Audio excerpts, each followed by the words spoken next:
Hi hello welcome to my channel.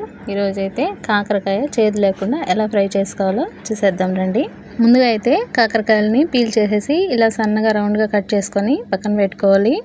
Wash చేసుకున్న తర్వాత అందులో ఒక నిమ్మకాయ బద్ద పిండుకొని ఉప్పు పసుపు వేసి బాగా కలిపి పక్కన పెట్టుకోవాలి. ఒక 10 నిమిషాలు అలా పక్కన పెట్టుకొని వదిలేసేయాలి.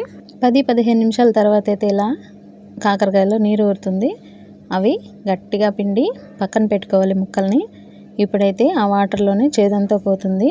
ఇలా పిండి పక్కన పెట్టుకున్న బద్దలన్నీ మనము ఫ్రై చేసుకునేదే. ఇంకా ముందుగా అయితే కడాయి పెట్టుకొని ఆయిల్ వేసేసుకోవాలి. ఆయిల్ కొంచెం ఎక్కువే తీసుకోండి, ఎందుకంటే కాకరకాయ ముక్కలు తొందరగా వేగుతాయి. ఇలా ఆయిల్ వేడెక్కిన తర్వాత మనం పిండి పెట్టుకున్న కాకరకాయ ముక్కలన్నీ వేసుకొని బాగా అటు ఇటు కలుపుతూ మధ్య మధ్యలో మూత పెట్టుకొని వేగించుకోవాలి. ఇప్పుడైతే కాకరకాయల కారం కోసం నేనైతే 5 ఎండుమిర్చి, ఎండు కొబ్బరి సగం చిప్ప తీసుకున్నాను. తెల్లపాయలు ఒక 5-6 తీసుకొని కల్లుప్పు వేసుకొని రోట్లో వేసుకొని దంచుకుంటే చాలా బాగుంటుంది. అలా రోట్లో దంచుకోలేని వాళ్ళు చిన్న జార్లో మిక్సీ పట్టుకొని పక్కన పెట్టుకోవచ్చు.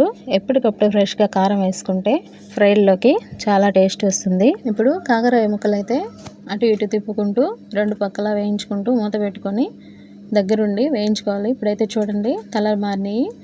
ఈ టైంలో అయినా కారం వేసుకోవచ్చు, లేదా ఇంత పచ్చిగా తినని వాళ్ళు కొంచెం బాగా డ్రై అయిన తర్వాత అయినా కారం వేసుకోవచ్చు. చూడండి నేనైతే ఇలా వేగిన తర్వాత నేను కారం అయితే వేసుకుంటున్నాను. ఇదిగోండి దాన్ని నేనైతే రోట్లో వేసి దంచాను. చూడండి ఎంత బాగుందో. మనం ఎప్పటికప్పుడు దంచుకొని వేసుకుంటే ఫ్రెష్గా ఉంటుంది. కారం వేసేసాను.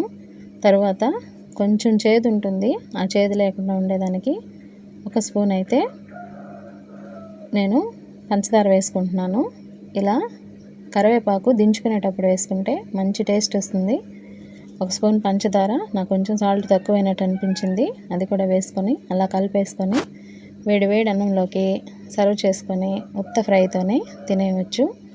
చూడండి ఎంత బాగుందో. మీరు కూడా ఒకసారి చేదు లేకుండా ఇలా ట్రై చేయండి, చాలా బాగా వస్తుంది. కాకరకాయ తింటే చాలా మంచిది హెల్త్ పరంగా కూడా.